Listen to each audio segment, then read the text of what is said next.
YouTuber হওয়ার জন্য আপনাকে কি হতে হবে? দেখেন, অনেকের মনে কোশ্চেন থাকে যে আমি একজন সফল ইউটিউবার হতে চাই। আমি এখন কিভাবে সফল ইউটিউবার হব? প্রতিটা ঘরে বিশেষ করে অনেক ঘরে এখন বর্তমানে সবার ঘরেই বলতে পারেন যে ইউটিউবার একজন না একজন আছেই। তো আপনারও তো চিন্তা হবে মানে আপনারও তো মনে চাইবে যে আমি একজন সফল ইউটিউবার হই। তো আমি কিভাবে ইউটিউবার হব? যাই হোক, কোনো টেনশন নাই। আজকের ভিডিওতে আমি আপনাদেরকে সহজ ভাষায় কিছু টিপস দেওয়ার চেষ্টা করব। অবশ্যই টিপসগুলো আপনাদের ভালো লাগবে।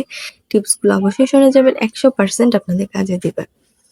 যাই হোক, ভিডিওটা সম্পূর্ণ দেখে যাবেন। আমার চ্যানেল নতুন হয়ে থাকলে চ্যানেলটা সাবস্ক্রাইব করতে ভুলবেন না। আর লাইক, কমেন্ট, শেয়ার করে পাশেই থাকবেন। যাই হোক, তো এখন কথা হলো যে আপনি ইউটিউবার হওয়ার জন্য আপনাকে কি করতে হবে? দেখেন, ইউটিউবার হওয়ার জন্য ফার্স্টে আপনাকে আপনার ভিডিওর উপর ফোকাস দিতে হবে। দেখেন, ভিডিও যদি আপনার ভালো না হয়, ভিডিওর কোয়ালিটি যদি আপনার সুন্দর না হয়, মানে ভিডিওটা যদি আপনার ভালো না লাগে মানুষের কাছে, তাহলে কিন্তু আপনি ইউটিউবার হতে পারবেন না। কারণ আপনার অডিয়েন্সের দিকে আপনাকে লক্ষ্য রাখতে হবে যে আপনার অডিয়েন্স আপনার ভিডিওগুলো পছন্দ করছে নাকি? আপনি একজন ইউটিউবার হতে চাইলে কিন্তু আপনার ভিডিওগুলা কিন্তু মানুষ দেখবে। তো মানুষ আপনার কোন ধরনের ভিডিও পছন্দ করেছে এটা কিন্তু অবশ্যই আপনি মানে জানার চেষ্টা করবেন এবং সেই অনুযায়ী ভিডিও বানানোর চেষ্টা করবেন।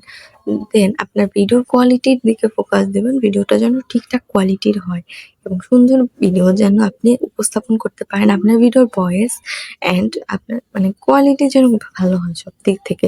আপনার ভিডিওর এডিটিং যেন সুন্দর হয়। তারপরে আপনার মানে সব দিক থেকেই যেন আপনার ভিডিওটা ১ নাম্বারে আসে। ১ নাম্বারে না হলেও খুব ভালো যেন আসে। ফার্স্টের দিকে আপনি হয়তোবা খুব ভালো এডিটিং করতে পারবেন না, খুব ভালো ভিডিও বানাইতে পারবেন না। কিন্তু আস্তে যখন আপনি প্রফেশনাল ভাবে এটা করতে থাকবেন, দেন কিন্তু আপনার নিজের মধ্যেই একটা ভালো কাজ করবে। আপনি কিন্তু নিজের কাজ নিজেই খুব সুন্দরভাবে আগে থেকে করতে পারবেন। তো ইউটিউবার হওয়ার জন্য আপনি ফার্স্টে আপনার ভিডিও কোয়ালিটির দিকে ফোকাস দিতে হবে। দেন আপনার যেটা করতে হবে সেটা হচ্ছে আপনার ভিডিওটা গ্রো করছে কিনা সেদিকে একটু লক্ষ্য রাখতে হবে। আপনি যে ভিডিও আপলোড দিলেন, ভিডিও আপলোড দেওয়ার পরে আপনি চলে গেলেন তাইলে কিন্তু হবে না। আপনাকে আপনার ভিডিওটা গ্রো করানোর জন্য অনেক কিছু করতে হবে। সেগুলো না হয় আমি পরে একটা ভিডিওতে বলে দেব। কারণ এখন নয়তো ভিডিওটা আরো বেশি বড় হয়ে যাবে। যাই হোক, তো এইগুলা করবেন। অনেক কাজ আছে। তারপর আপনি ট্যাগ, টাইটেল, ডেসক্রিপশন এগুলো সুন্দরভাবে দিবেন। দেন আপনি ইউটিউবার হওয়ার জন্য যে ইম্পোর্টেন্ট বিষয়টা সেটা হচ্ছে আপনাকে অবশ্যই মানে নিজের কনটেন্ট দিতে হবে। আপনি একজন সফল ইউটিউবার হতে চাইলেন কিন্তু কনটেন্ট দিলেন আরেকজনের, সেটা কিন্তু আপনার হবে না। আপনাকে সফল ইউটিউবার হওয়ার জন্য আপনার নিজের কনটেন্ট ব্যবহার করতে হবে। সেটা যাই হোক না কেন নিজের কনটেন্ট সবসময় দেওয়ার চেষ্টা করবেন। দেন আপনাকে ইউটিউবার হওয়ার জন্য যেটা করতে হবে মনিটাইজেশন পেতে হবে। একজন সফল ইউটিউবার হওয়া মানে আপনি ইউটিউব থেকে টাকা উঠাতে পারছেন সেটা আপনি মানুষকে যেন বলতে পারেন। মানে সফল ইউটিউবার তো এটাই, তাই না? তো আপনি একজন সফল ইউটিউবার হতে চাইলে আপনাকে অবশ্যই মনিটাইজেশন পেতে হবে। মনিটাইজেশন পাওয়ার জন্য আপনাকে ১,০০০ মানে সাবস্ক্রাইবার এবং ৪,০০০ মিনিট ওয়াচ টাইম পূরণ করতে হবে। দেন আপনাকে এপ্লাই করতে হবে।